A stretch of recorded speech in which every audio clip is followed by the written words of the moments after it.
तेरा जीवन यूं ही गवा रहा है, अनमोल तेरा जीवन यूं ही गवा रहा है। जाना तेरी मंजिल हो, किस ओर तेरी मंजिल, किस ओर जाना है, अनमोल तेरा जीवन यूं ही बिता रहा है, अनमोल तेरा जीवन यूं ही गवा रहा है।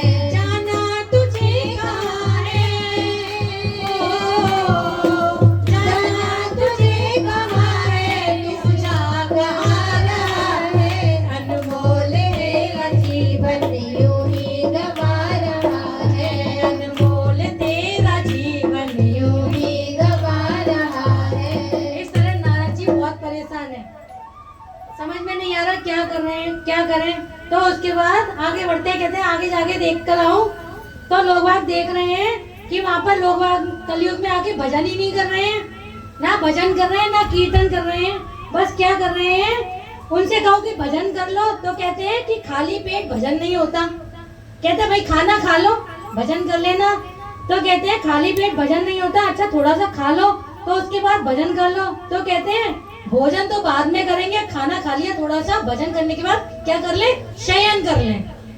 तो कोई भगवान के भजन करने को भी तैयार नहीं है। और लोगों को भाग्य तो ऐसा हो गया है कि पूछो मत, बिल्कुल मंद बुद्धि भाग्य के हो गए हैं।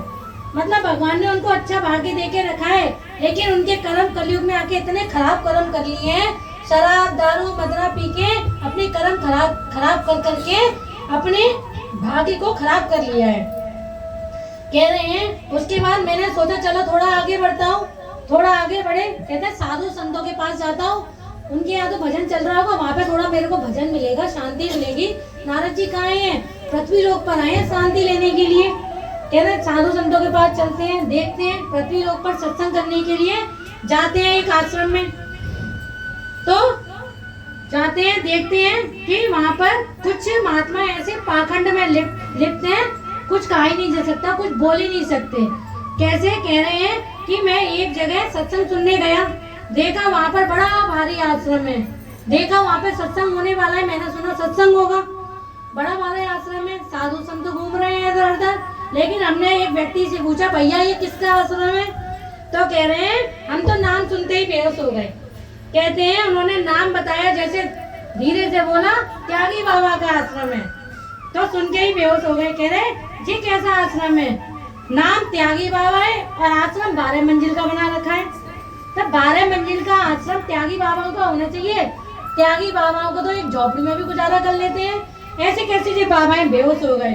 नारद जी बोले कि ठीक है यहाँ तो हो गया हमारा सत्संग, चलो यहाँ से आगे बढ़ लेते हैं।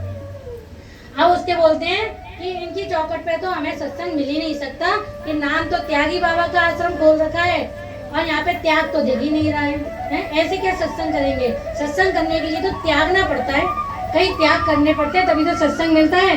नारद जी दूसरी जगह गए आगे,